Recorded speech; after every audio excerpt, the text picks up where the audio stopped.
I woke up wearing a wedding ring. At first, I honestly thought it was part of some stupid bachelor party prank.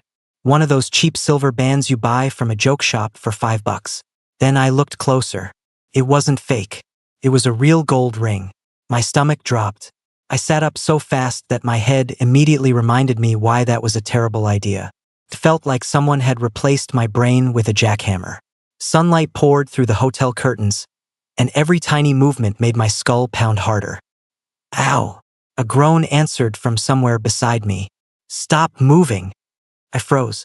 I knew that voice. Slowly, almost afraid of what I'd find, I turned my head. Thomas, my best friend of 9 years. He was lying next to me, still asleep, one arm thrown across the blanket, his dark hair sticking up in every direction imaginable. He looked just as miserable as I felt. Then his eyes cracked open. He stared at me. I stared back. Neither of us said anything. Finally, he frowned. Why are you looking at me like that? I didn't answer. Instead, I slowly lifted my left hand. So, Thomas followed my eyes. His expression changed instantly. No, he raised his own hand. He had the same ring. For a full 5 seconds, we simply stared at our hands. Then we both yelled at the exact same time. What? 2 hours earlier, or at least, according to the clock, because neither of us remembered them, we had been celebrating our friend Ethan's engagement in Las Vegas. Actually, no, that wasn't right. We remembered arriving. We remembered checking into the hotel. We remembered dinner. We remembered Ethan insisting everyone had to do one crazy thing before he got married. After that, nothing. Absolutely nothing. Thomas rubbed both hands over his face. This has to be fake. I hope so. It has to be. I really hope so. He pulled the ring off. Or at least he tried. It didn't move. Why is it stuck? I looked at mine. Mine too. Neither of us spoke. The silence somehow made everything worse. Finally, Thomas stood up. Or at least he attempted to. He made it exactly 2 steps before stopping dead. Daniel! What? He pointed toward the dresser. There are pictures. I followed his finger. Someone had lined up printed photo booth pictures across the hotel desk. My heartbeat sped up. The first photo showed the two of us laughing. Normal. The second, Thomas had an arm around my shoulders. Still normal. The third, we were wearing ridiculous white cowboy hats. The fourth, my mouth actually fell open. Thomas was dipping me dramatically while someone behind the camera showered us with fake flower petals. There was another picture underneath. Both of us holding up what looked suspiciously like a marriage certificate. No! Thomas picked it up. His face lost all color. Daniel! What? I think. His voice cracked. I think we actually got married. The next 30 minutes were complete chaos. We searched the room. Every drawer. Every bag. Every pocket. Neither of us could find anything explaining what had happened. Instead, we found more evidence. A receipt from something called Lucky Hearts Wedding Chapel. A tiny plastic bride figurine. A receipt for matching rings. And 2 matching hoodies. Front, just married. Back, don't ask questions. Thomas looked ready to throw himself out the hotel window. I'm calling Ethan. He grabbed his phone. Straight to voicemail. He called again. Nothing. Again. Still nothing. He probably turned his phone off. I said. He better be dead. That's a little harsh. I'll make it true. Despite everything, I laughed. Thomas looked at me. Then, against all logic, he laughed too. For about 10 seconds we stood there laughing like complete idiots. Mostly because the alternative was panicking. Then someone knocked on our hotel door. 3 quick knocks. Thomas and I looked at each other. You answer. No. You. The knocking came again. Finally, I opened it. Standing outside was a woman in her 40s wearing a neat blazer and carrying a clipboard. She smiled politely. Good morning. Neither of us answered. I'm looking for Daniel and Thomas. That's us. Wonderful. She smiled even wider. I'm here regarding your marriage paperwork. Everything inside me stopped. I'm sorry. She glanced down at the clipboard. You requested expedited filing yesterday. Thomas nearly choked. We requested what? The expedited license. She looked confused. You wanted everything legally processed immediately. I exchanged a horrified look with Thomas. The woman continued. Congratulations, by the way. Neither of us corrected her. Because we couldn't. Our brains had completely shut down. She handed me an envelope. Everything should be finalized by the end of today. Then she walked away. Just like that. Thomas slowly closed the door. Neither of us moved. Finally he whispered, Daniel. Yeah. I think we're actually married. I looked down at the envelope in my shaking hands. Then at the wedding ring that still refused to come off. Then back at my best friend. I had absolutely no idea how one night in Las Vegas had managed to turn into this. But somehow, my best friend and I had woken up as husbands. For the next hour, Thomas and I did everything we could think of to prove the marriage wasn't real. First, we searched our phones. That turned out to be a mistake. The first thing I found was a selfie of us outside a tiny white chapel with a glowing pink sign that read Lucky Hearts Wedding Chapel. Thomas was grinning so hard his eyes were almost closed. I was laughing with one arm around his shoulders. Neither of us looked drunk enough to explain what we'd apparently done. Keep scrolling, Thomas muttered. I don't know if I want to. You have to. The next picture made us both groan. We were holding hands. Another showed us feeding each other slices of wedding cake. Then came a short video. I hit play. The camera shook while Ethan laughed behind it. There they are, he shouted. The happiest newlyweds in Vegas. The video spun toward us. Thomas looked straight into the camera. I've known Daniel almost 10 years. He sounded emotional. Very emotional.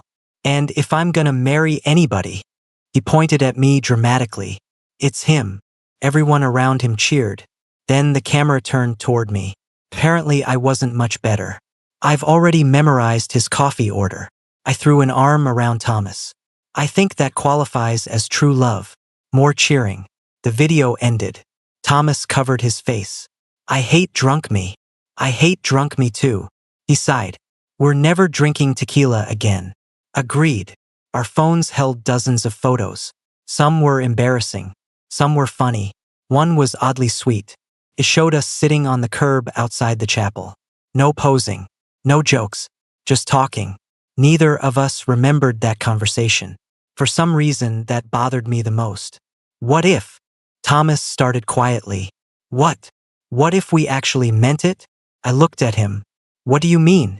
I mean, he rubbed the back of his neck. We obviously thought this was a good idea. Drunk people think lots of stupid things are good ideas. True. But he didn't finish. Neither of us really wanted to. About 20 minutes later, Ethan finally answered his phone. The second his face appeared on the screen, Thomas exploded. Why did you let us get married? Ethan blinked. Oh. I was wondering when you'd wake up. Thomas looked like he was about to throw the phone across the room. Ethan. What? You watched this happen. I tried to stop you. You did not. I absolutely did. He held up both hands. You guys wouldn't listen. I grabbed the phone. Start from the beginning. Ethan sighed dramatically. Fine. He leaned back. So, after dinner, everyone went bar hopping. We remember that. Then Thomas found karaoke. Thomas groaned. I knew it. You sang 4 songs.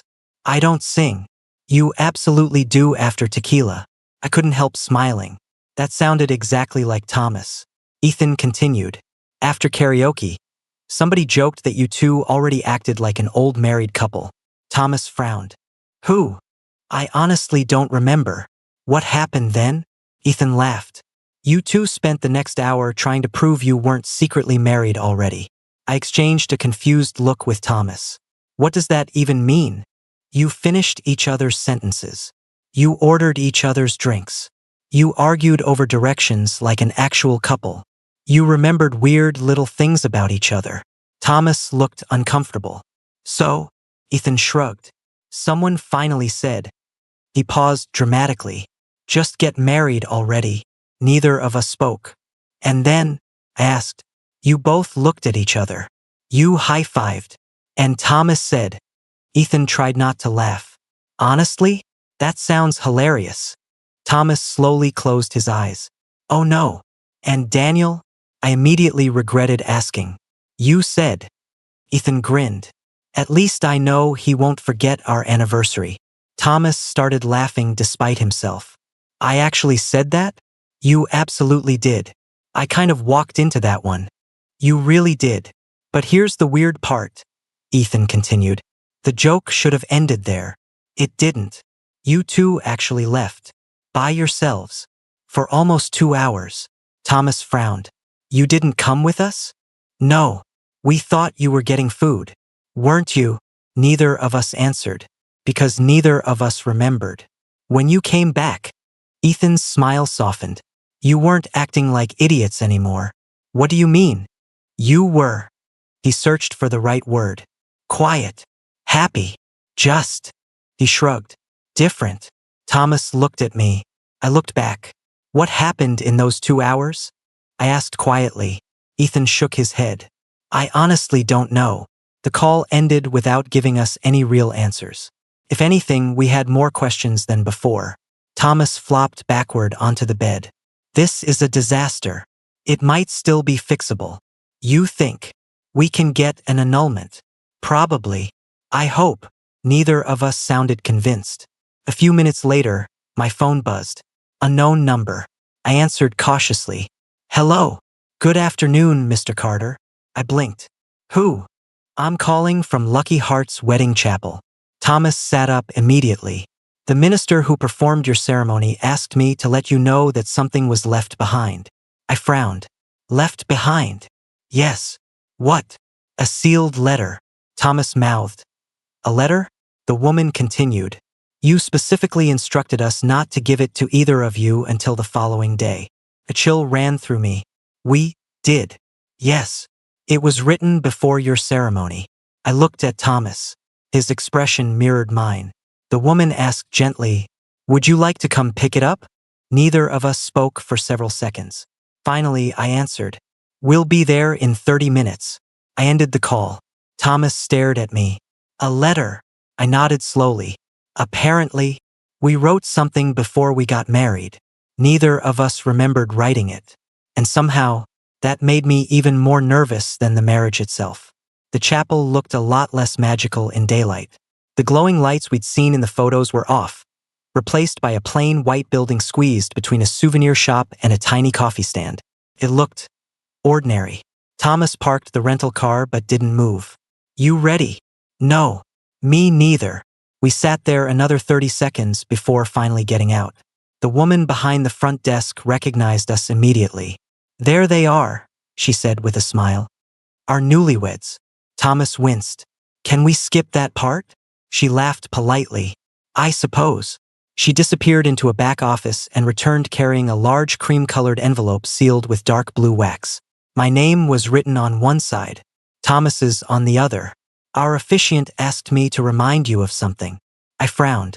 What? She smiled knowingly. You made us promise not to answer any questions today. Thomas blinked. What? You said the letters would explain everything. She slid the envelope across the counter. And you insisted that no matter how much you begged, we weren't allowed to tell you what happened after you arrived. I stared at her. We actually said that? Oh, very seriously. Thomas rubbed his forehead. Drunk us were incredibly organized. She smiled. Actually, her expression softened. You didn't seem drunk anymore. That caught both of our attention. What do you mean? I asked. You arrived laughing. She thought for a moment. But before the ceremony, you sat together for almost an hour. You talked. Quietly. I remember thinking I'd never seen two people look at each other the way you did. Thomas shifted awkwardly. And then, you asked everyone else to leave. So the two of you could talk alone. Neither of us remembered any of it. We waited until we reached a quiet park before opening the envelope. There were 2 folded letters inside. One addressed to me, one addressed to Thomas. Same handwriting. Mine. Thomas held his own letter but didn't open it. You first. You sure? If yours says we're idiots, I want confirmation before I read mine. Despite everything, I smiled. Then I unfolded the paper. The first line stopped me cold. Daniel, if you're reading this, then you probably don't remember writing it. I looked up at Thomas. He was already staring at me. Keep going, he said quietly. I swallowed. Honestly, I expected that. You always forget things after too much tequila. I almost laughed. That sounded painfully accurate. Then the tone changed. But I hope one thing survived. The conversation Thomas and I just had. I frowned. What? Thomas asked. I kept reading. We've spent years pretending we're just best friends because it's easier than asking the questions we're both afraid of. My heartbeat quickened. Tonight, we finally stopped pretending. I looked up. Thomas hadn't opened his letter yet. What is it? He asked. I hesitated. You should read yours. Thomas unfolded his letter. For a long moment, neither of us spoke. The only sounds around us were distant traffic and children laughing somewhere across the park. Finally, Thomas cleared his throat. I'm reading. His voice sounded strangely nervous. Thomas, if you're reading this, then congratulations. You finally stopped lying to yourself. He stopped. His eyes stayed locked on the page. I watched his expression slowly change. Confusion, disbelief, then something softer. He continued. You asked Daniel something tonight that you've wanted to ask for years. His voice became almost a whisper. He answered. Thomas lowered the paper. Daniel. I couldn't answer, because my own letter continued with almost the same sentence. Tonight, Thomas finally admitted why every relationship he's had eventually failed. I stared at the words, because every time someone asked him what his perfect future looked like, he always pictured you standing next to him. The world suddenly felt very quiet. I slowly looked at Thomas. He wasn't reading anymore. He was staring at me. He stopped. I don't remember saying that. I nodded slowly. Neither do I. But. He looked back down. I wrote it. So did I. Neither of us spoke for several minutes. Eventually, Thomas laughed once. Not because anything was funny, because he didn't know what else to do. This is insane. It is. You don't actually think. He couldn't finish. I looked down at my letter again. The last paragraph caught my eye. If we wake up tomorrow and decide this was just alcohol talking, we'll get an annulment. No hard feelings. We'll still be best friends. I turned the page over. There was one final sentence, written larger than the rest. But if even a tiny part of us still feels the same tomorrow, maybe we should finally stop pretending nothing has been happening between us for years. I swallowed. Thomas was reading the exact same line on his page. He folded the letter carefully. I don't know what to think. Neither do I. He leaned back against the park bench. I mean, we've always been close. Really close. I smiled slightly. You once drove 6 hours because my car broke down. You would have done the same.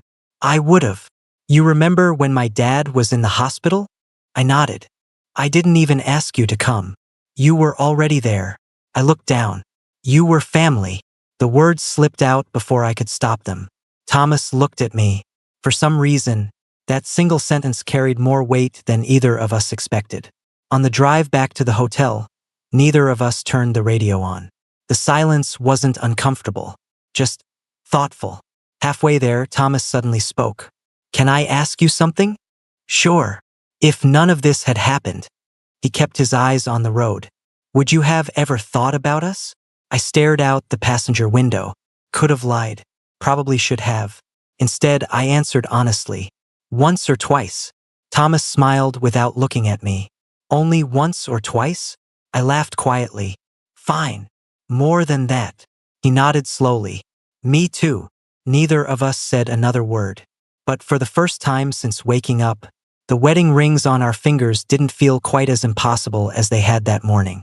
Back at the hotel, Thomas tossed his wallet onto the dresser and collapsed onto the edge of the bed. Neither of us had said much during the drive back. The letters had answered one question, but they had created a dozen more. I sat in the chair by the window, turning my wedding ring around my finger. It still wouldn't come off. You know what's bothering me?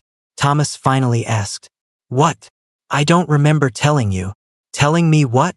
He looked down at his hands. Any of it. I knew exactly what he meant.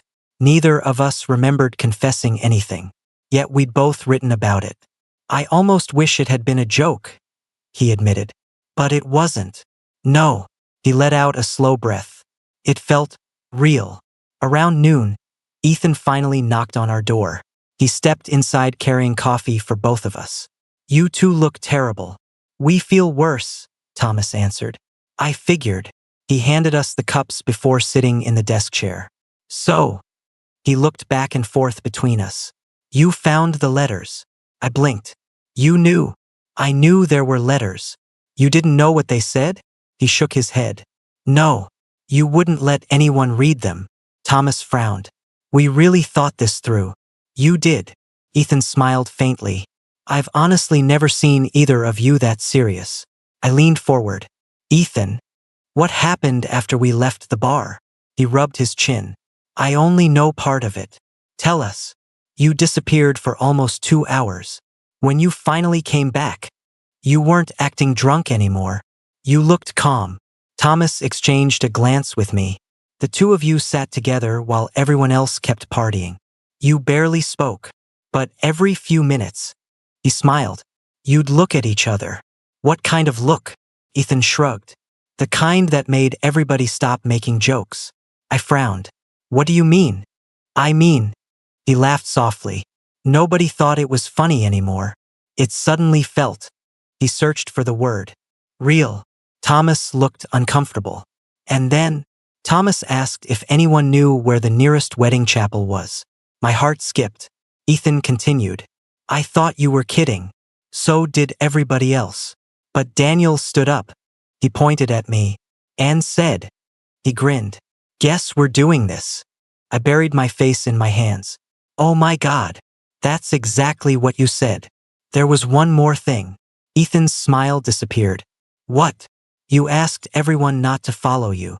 Why? I don't know. You just said. He thought for a second. If we come back, we want whatever happens next to be our decision. The room fell silent. Thomas stared at the floor. Our decision, he repeated quietly. Ethan nodded. I think whatever happened in those 2 hours. He stood up. It mattered. Before leaving, he stopped at the door. For what it's worth. We both looked up. I've known you guys almost as long as you've known each other. He smiled. I've never met two people who cared about each other more. Then he left. That evening we decided to walk. Mostly because sitting in the hotel room wasn't helping. Las Vegas felt completely different during the day. Families wandered the sidewalks. Street performers entertained tourists. Music drifted from every direction. It all felt strangely normal. Thomas nudged my shoulder. You hungry? I could eat. There's a burger place across the street. Works for me. We ordered food and found a booth near the window. Halfway through eating, the waitress approached with a smile. There you are. Thomas frowned. Us. You came in last night. She laughed. The honeymoon couple. My fork stopped halfway to my mouth. Thomas nearly dropped his drink. You remember us? Of course. You two were adorable. Neither of us knew how to respond. She continued. You couldn't stop smiling. You even made everyone else clap when you kissed. Thomas choked on his soda. I'm sorry. You what? She blinked. You kissed. I looked at Thomas. He looked at me. Neither of us remembered that. Not even a little. The waitress tilted her head. Wait. You really don't remember? We slowly shook our heads. Her smile softened. Oh. She looked genuinely surprised. Well, I hope you remember one thing. What? The way you looked at each other. Thomas shifted awkwardly. What do you mean? She rested her tray against her hip. I work double shifts. I see couples every day.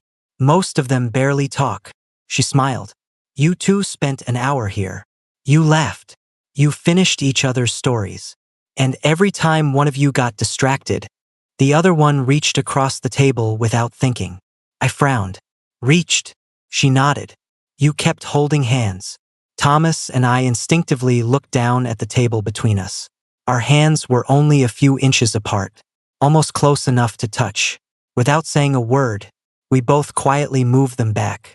The waitress laughed. See? What? You just did it again. We stared at her. You move exactly the same. Then she walked away to another table. Dinner ended much quieter than it had started. Outside, Thomas shoved his hands into his pockets. You know.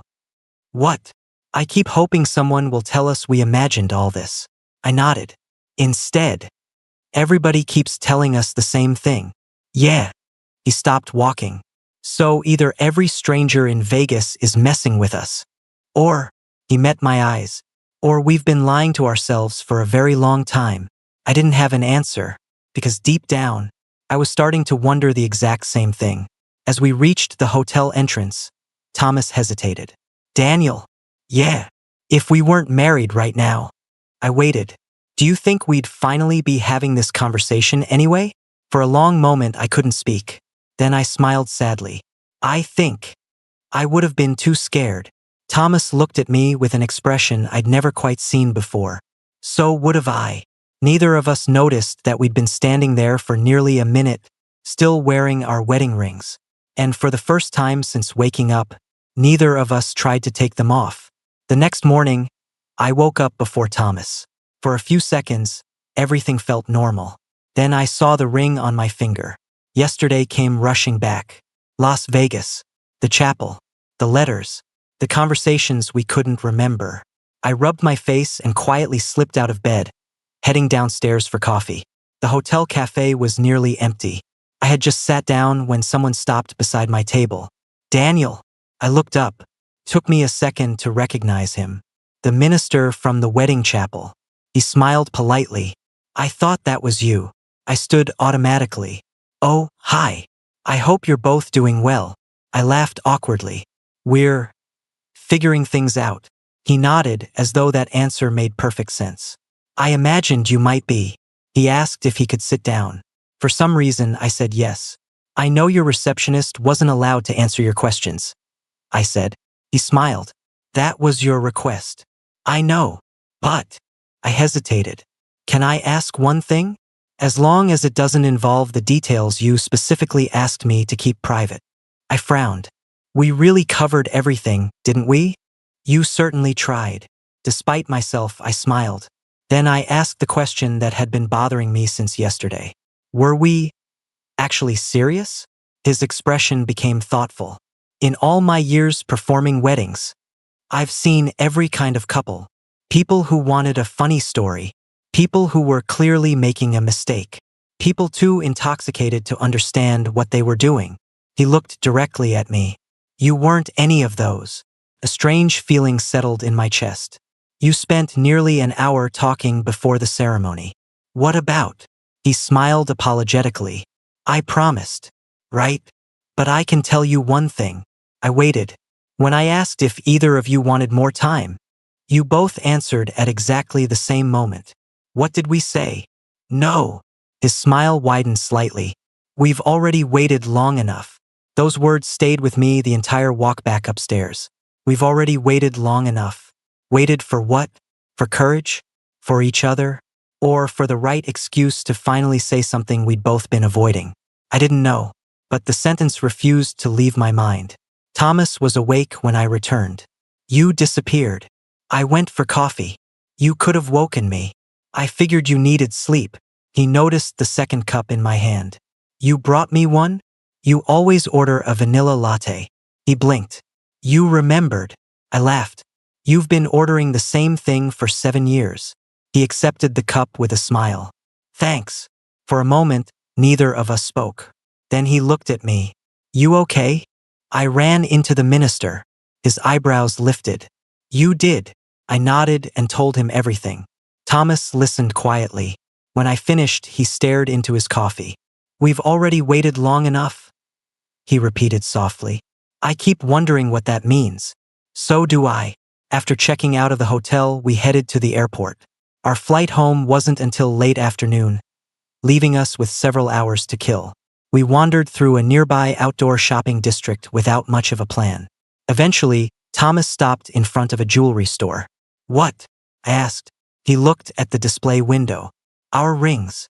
I glanced down. Neither of us had mentioned them all morning. They still won't come off. I know. He hesitated. Do you? He stopped. What? Do you actually want to take yours off? The question caught me completely off guard. I opened my mouth. Nothing came out, because the honest answer surprised even me. I don't know. Thomas looked relieved. I thought I was the only one. An hour later, we found ourselves sitting on a bench outside the airport. Planes crossed the sky overhead. People hurried past with rolling suitcases. Everything around us kept moving. Only we seemed stuck. Thomas leaned forward, elbows on his knees. Can I tell you something stupid? When have I ever stopped you? He smiled. When we were 21. I almost kissed you. I stared at him. What? He looked embarrassed. It was after your birthday. Pieces of that night slowly came back. We'd celebrated with friends. Everyone else had gone home. We'd sat on the roof of my apartment building talking until sunrise. You remember? He asked. I nodded slowly. A little. You fell asleep on my shoulder. I remember waking up. Thomas laughed quietly. You looked so peaceful. He rubbed the back of his neck. I leaned in. My heartbeat quickened. And then, I panicked. So I pretended I was fixing your hair. I couldn't help laughing. Seriously. I'm serious. I shook my head in disbelief. I thought you were brushing something off my forehead. I know. There was a brief silence. Then I admitted something of my own. I wasn't asleep. Thomas turned toward me. You weren't. I woke up when you touched my face. His eyes widened. You did. I smiled sheepishly. Pretended I was still asleep. He stared at me. Why? Because if I'd opened my eyes, I would have wanted you to kiss me. Neither of us spoke. The sounds of the airport faded into the background. For what felt like forever, we simply looked at each other. Finally, Thomas let out a slow breath. We're really good at terrible timing. I laughed softly. Apparently. He nodded toward our wedding rings. Maybe that's why Vegas happened. What do you mean? We finally ran out of excuses. Before I could answer, the boarding announcement echoed through the terminal. Our flight was beginning to board. Thomas stood, picking up his bag. You ready to go home? I looked at him, at the ring on his hand, then at the identical one on mine. No, I admitted. But I think. I smiled faintly.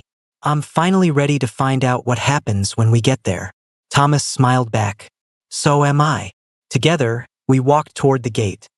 Not quite sure whether we were flying home as best friends, or as two men who had accidentally uncovered feelings that had been waiting for years. Home felt different, not because anything had changed, because we had. Thomas and I had lived in the same city for years. We each had our own apartments only 15 minutes apart, close enough that one of us usually ended up at the other's place at least twice a week. Movie nights, football games, late-night takeout, helping each other assemble furniture. It had always seemed normal. Now, every memory looked different. 3 days passed. We barely talked. Not because we were avoiding each other. We were giving each other space. Or at least that was the excuse. In reality, I spent those 3 days replaying everything we'd said in Vegas. The letters, the photos, the waitress, the minister, and especially the moment at the airport. I almost kissed you. I would have wanted you to. I couldn't stop thinking about it. On the 4th evening, my phone buzzed. Thomas, you busy? I stared at the message for almost a minute. Daniel, no. 3 dots appeared immediately. Thomas, can I come over? 20 minutes later, he was standing outside my apartment carrying a pizza. I opened the door. Neither of us moved. Finally, he held up the pizza box. I figured serious conversations are easier with food. I laughed. Probably. He smiled. Can I come in? You never have to ask. The words came out automatically. Thomas noticed. So, he said quietly, some things haven't changed. No, they haven't. Dinner started exactly like every other dinner we'd ever shared. We argued over toppings. He stole fries from my plate. I complained. He ignored me. It felt so familiar that for a while I almost forgot everything else. Until he suddenly asked, do you remember sophomore year? I frowned. When? The snowstorm. I laughed. Which one? The one where my heating stopped working. Oh, I definitely remembered. His apartment had been freezing. He'd shown up at my door wrapped in 2 hoodies carrying a sleeping bag. You let me stay for 4 days. You would have frozen. I know. He smiled. You gave me your bed. You complained my couch hurt your back. You slept on the couch anyway. I shrugged. It wasn't a big deal. Thomas looked at me for a long moment. It kind of was. He reached into his backpack. I found something. He handed me an old photograph. I immediately recognized it. Someone had taken it during that snowstorm. Thomas was asleep on my couch. I was asleep sitting on the floor beside him with my head resting against the cushions. I laughed. I forgot this existed. I didn't. I turned the picture over. There was handwriting on the back. Not mine. Not Thomas's. It belonged to Ethan. One of these idiots is going to figure it out eventually. I blinked. Seriously? Thomas nodded. I found a whole stack of old pictures. Almost everyone had comments like that. What? They're basically dating already. Just kiss already. Everyone knows except them. I looked at him in disbelief. People thought that? For years. We spent the next hour looking through old photos on his phone. Camping trips, birthdays, beach vacations, game nights.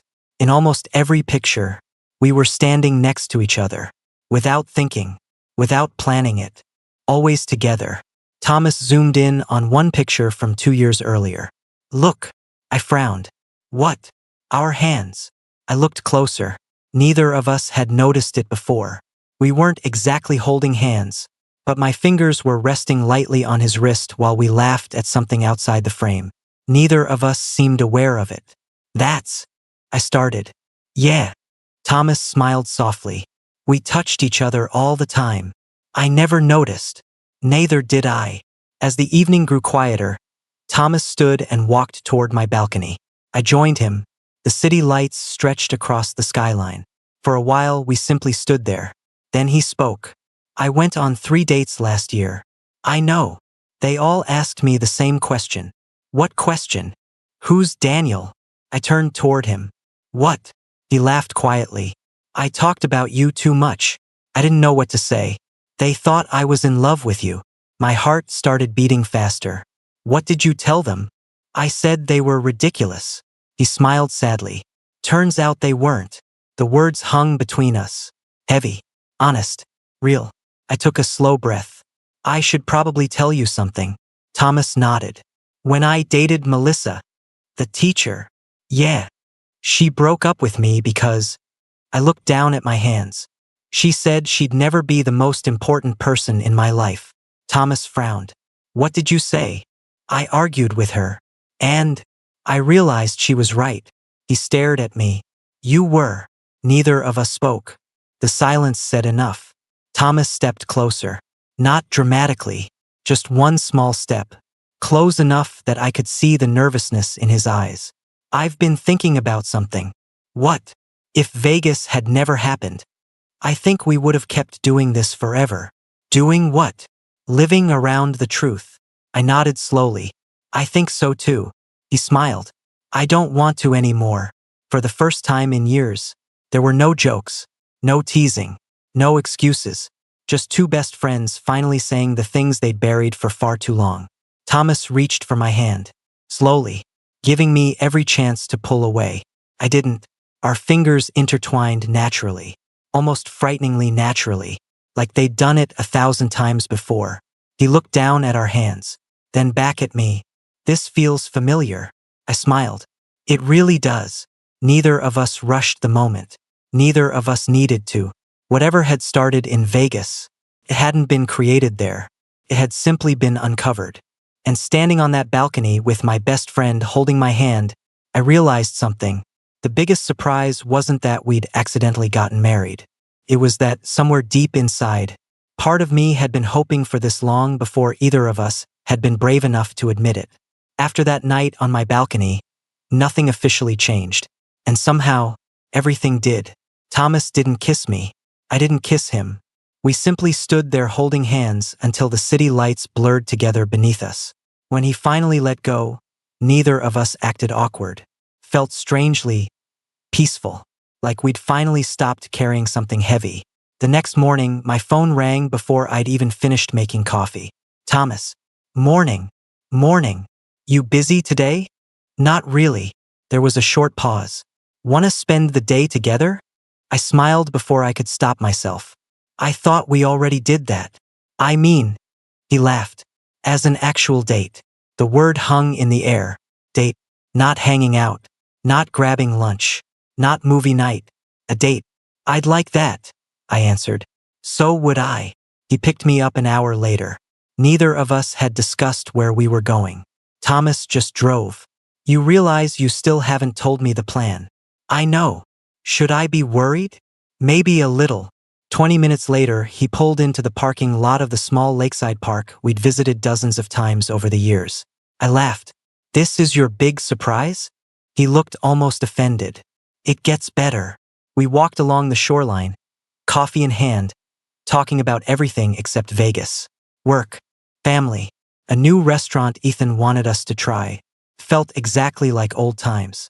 Except every now and then our shoulders brushed. Neither of us moved away. Eventually we reached the old wooden dock. Thomas leaned against the railing. You remember the first time we came here? I nodded immediately. We'd only known each other a month. You pushed me into the lake. You deserved it. I absolutely did not. You stole my fries. He pointed at me. I asked for one. You took half. He laughed. Worth it. For a while we simply watched the water. Then Thomas reached into his jacket pocket. I've been carrying something around. He unfolded the letter from Vegas. His letter. The one we wrote. I nodded. I've read mine almost every day. So have I. He looked down at the paper. I think I finally understand something. What?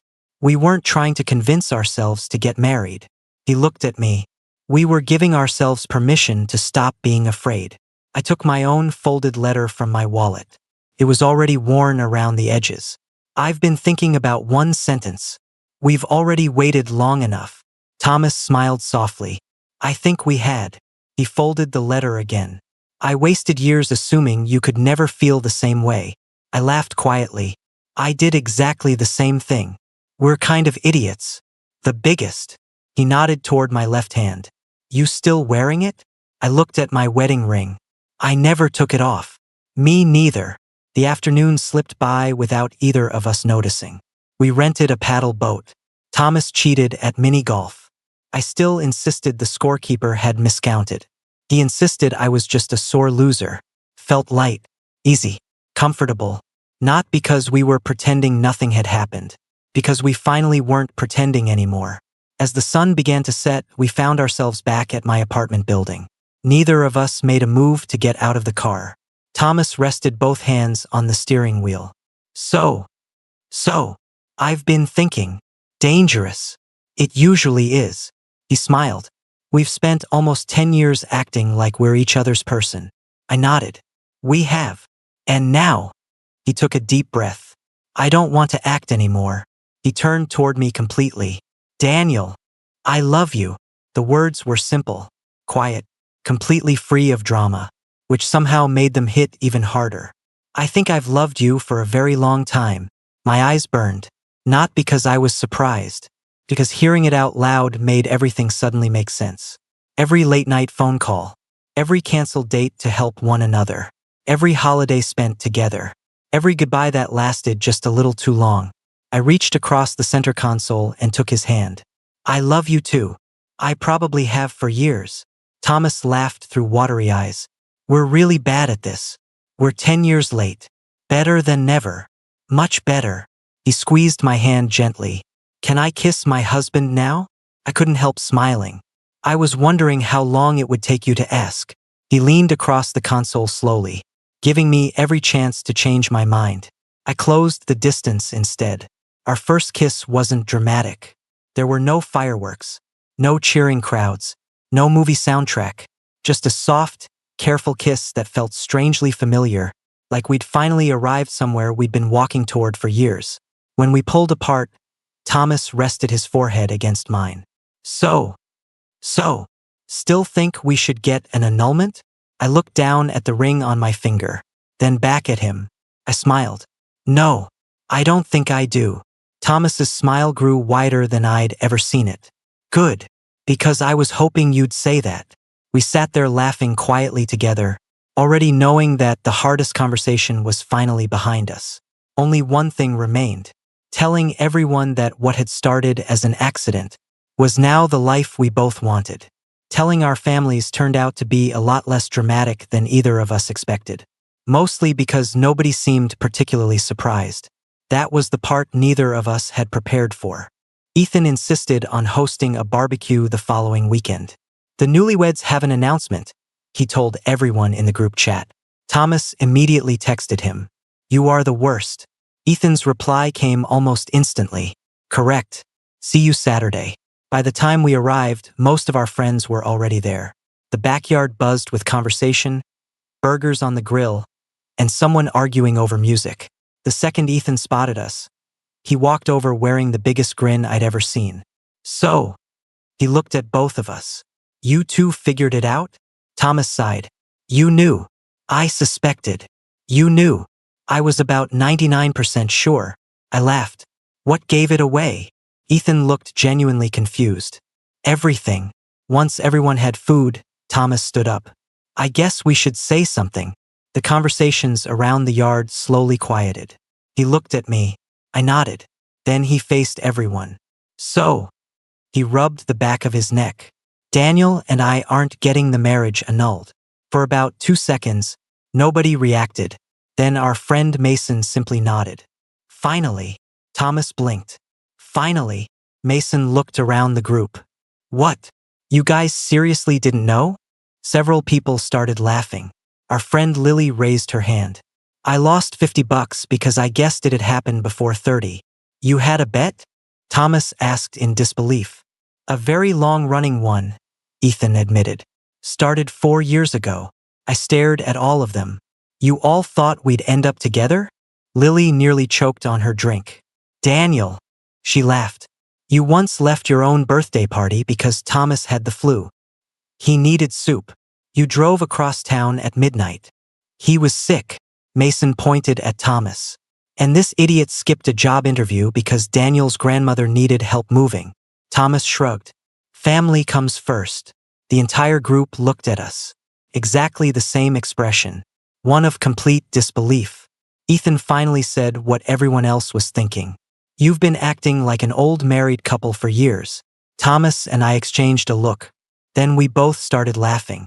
Because they were right. Later that afternoon, Thomas and I slipped away from the noise and wandered toward the small lake behind Ethan's neighborhood. He bumped my shoulder lightly. I can't believe they had a betting pool. I'm more offended nobody told us. They probably assumed we already knew. I smiled. Apparently everyone knew except us. Thomas stopped walking. He reached into his pocket. I've been carrying this around since Vegas. He held up the folded marriage certificate. It survived the whole trip. I looked at the paper. So, he smiled. I've been thinking. Dangerous. It usually is. He unfolded the certificate carefully. You remember how we kept asking whether the marriage was real? I nodded. I think we were asking the wrong question. What do you mean? He took my hand. The paperwork was always real. He intertwined our fingers. The question was whether we were. I smiled. And, he looked into my eyes. I've never been more certain of anything. A month later, we returned to Las Vegas. Not because we had to, because we wanted to. The little white chapel looked exactly the same. The receptionist recognized us immediately. I was wondering if I'd ever see you two again. Thomas smiled. We figured something out. I can see that. She looked at our joined hands. The minister came out a moment later. He smiled the second he recognized us. I was hoping this wasn't for an annulment. Thomas laughed. Actually, he glanced at me. We wanted to thank you. The minister looked genuinely touched. For what? I answered. For reminding us that sometimes the biggest decisions aren't made in a single night. They're made over years. We just finally admitted it. He nodded thoughtfully. I had a feeling. Before we left, Thomas asked someone to take a picture of us outside the chapel. This time there were no cowboy hats, no tequila, no blurry memories, just the two of us, completely sober, completely certain. As the camera clicked, Thomas leaned close enough that only I could hear him. You know. What? I'm still waiting for a proper proposal. I laughed. We're already married. I know. But I still want one. I pretended to think about it. Then I stepped back, reached into my pocket, and pulled out the same wedding ring I'd briefly managed to remove after having it professionally resized. Thomas's eyes widened. You planned this? For weeks. Right there on the sidewalk, in front of the tiny chapel where we'd accidentally changed our lives, I smiled at my best friend. The man who had spent nearly a decade being my favorite person without either of us being brave enough to say why. Thomas. He laughed softly. You're proposing to your own husband. I am. That's ridiculous. I know. So. I took his hand. This time I'm asking while we're both completely sober. His eyes were shining now. Thomas, will you keep being my husband? He didn't even pretend to think about it. He pulled me into a hug so quickly that I almost lost my balance. I was hoping you'd ask. Kissed him, laughing. I'll take that as a yes. It's the easiest yes I've ever given. Sometimes people ask us how we met. Sometimes they ask how we got married. We usually tell them the short version. Vegas. People laugh. They assume that's the whole story. It isn't. The truth is much simpler. We didn't fall in love in Las Vegas. We fell in love over years of late-night conversations, road trips, bad jokes, hospital waiting rooms, birthdays, and ordinary Tuesdays. Vegas didn't create our story. It simply forced us to stop pretending we were only best friends. And honestly, waking up married to Thomas was the biggest surprise of my life. Realizing he'd felt the same way all along, that was the part that changed everything.